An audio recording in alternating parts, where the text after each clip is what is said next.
අද මම හිතුවා දරුවන්ගේ පොටි ට්‍රේනින් පිළිබඳව කතා කරන්න. ගොඩක් වෙලාවට රෝහලේදී මගෙන් ගොඩක් දෙමාපියන් අහන ප්‍රශ්නයක් තමයි දරුවන්ට පොටි ට්‍රේනින් කොහොමද කරලා දෙන්නේ අපිට තේරෙන්නේ නැහැ ඒ සම්බන්ධව කියලා. එතකොට මේක විශේෂ අවශ්‍යතා දරුවන්ට විතරක් නෙමෙයි සාමාන්‍ය දරුවන්ටත් අත්‍යවශ්‍යම කාරණයක්.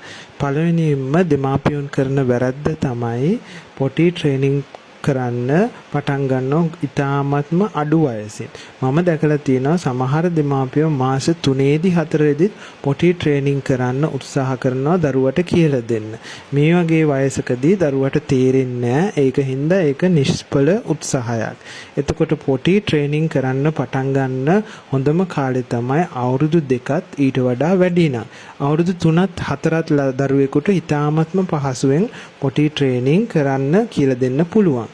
එතකොට මේකට ක්‍රම කීපයක් තියෙනවා. පළවෙනි ක්‍රමේ තමයි ටොයිලට් ෂීට් එකක් නැත්නම් චූටි කොමඩ් එකක් බබාට අරගෙන ඒක තියන්න ඕනේ බබා නිතර හැසිරෙන ස්ථානේ. සාමාන්‍යයෙන් බෙඩ්රූම් එකේ නිදන කාමරේ හෝ වේවා එතකොට සාලය නැත්නම් ලිවිං රූම් එක ඒ වගේ ස්ථානයක තියලා දරුවව ගිහිල්ලා කෑම කෑවට පස්සේ ඒ වගේම දරුවා නැගිට්ටට පස්සේ ඒ වගේ ඔබ හිතනවා පොටි යන වෙලාවල් කියලා ඒ වගේ වෙලාවල් වලට ගිහිල්ලා දරුවව තියෙනවා පොටි ෂීට් එකෙන් තියලා කියනවා දරුවාට දරුවාගේ මව් භාෂාවේ වචනය අපිට සිංහලෙන් ගත්තොත් කක්කා නැත්නම් කකි මොකක් හරි කියන්න පුළුවන්. එතකොට නැත්නම් පූප් කියන්න පුළුවන්. ඒ වගේ නැත්නම් දෙමළ භාෂාවේ වචනයක් ඒ වගේ මව් භාෂාවේ වචනයක් පාවිච්චියට ගන්නවා නම් වඩාත් සුදුසුයි.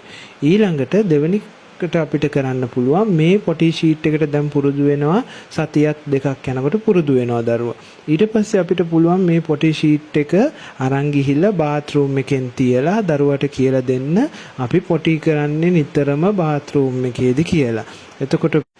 එතකොට ගොඩක් වෙලාවට දරුවා පොටි ෂීට් එක බාත් รู ම් එකේ තියෙන හින්දා බාත් รู ම් එකට යනවා නිතරම.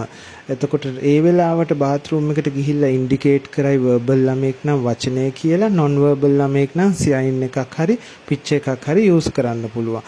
ඊට පස්සේ යම්කිසි කාලයක් යනකොට දරුවා ඩයිපර් එක පිටින් නැත්නම් යට ඇඳුම් පිටින්ම ගිහිල්ලා ඉඳගෙන පොටි කරයි.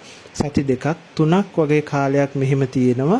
ඊට පස්සේ පුළුවන් දරුවට ඒ මොනවාද ඩයිපර් එක නැත්තම් ගලවලා කොහොමද කරන්න කියලා දෙන්න. එතකොට මේක සති 2ක් 3ක් යද්දි හරියනවා. එතකොට දරුවට දැන් පොටි කරන විදිය තේරෙනවා. බාත් รู ම් එකට ගියා, ටොයිලට් ෂීට් එකේ ඉඳගත්තා, ඊට පස්සේ පොටි කරනවා. එතකොට මේක අපිට වැඩි දියුණු කරන්න පුළුවන් ඕනනම් ලොකු කොමඩ් එකට කියන්නේ ටොයිලට් ෂීට් එක හයි කරලා පාවිච්චි කරන්නත් පුළුවන්. නැත්තම් අපිට මේ දේම පාවිච්චි කරන පොඩි කොමඩ් එකම පාවිච්චි කරන්න පුළුවන් දීර්ඝකාලීනව.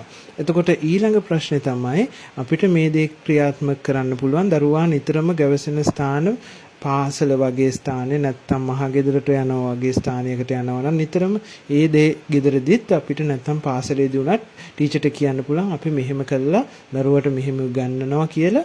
එතකොට එහෙදිත් මේක ක්‍රියාත්මක කරන්න පුළුවන් වෙනවා දරුවට ලේසියෙන්ම. මං හිතනවා සාධාරණ පිළිතුරක් ලැබුණා කියලා මේ